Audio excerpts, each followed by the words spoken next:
Mémoires invisibles, c'est un spectacle qui part d'une enquête que j'ai commencée il y a 2 ans autour de ma famille vietnamienne, puisque mon père est vietnamien, je suis métis vietnamien. Et j'avais très peu d'informations sur cette partie de ma famille. Euh, Paradoxalement, en fait, j'ai toujours envoyé l'image d'un Asiatique et à la maison, on parlait assez peu de ces questions. Il y avait une espèce de silence, de non-dit sur toute la période de leur arrivée en France, de la guerre. Et c'est un moment où j'ai eu besoin de me pencher un peu plus sur ces questions, d'avoir des réponses.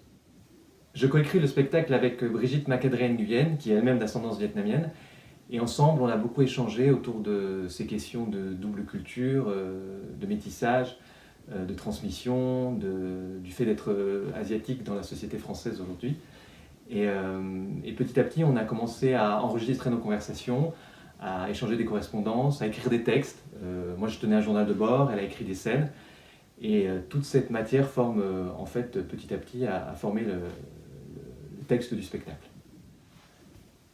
Le spectacle raconte le parcours de deux personnages, donc Brigitte et Paul, et la façon dont chacun va sortir des fantasmes, des non-dits et du silence autour de ses origines. Et chacun va le faire de façon très différente. Paul, ça va être en parcourant le monde, en cherchant des dates et des faits précis sur sa famille. Il va rencontrer tout un tas de personnages très différents.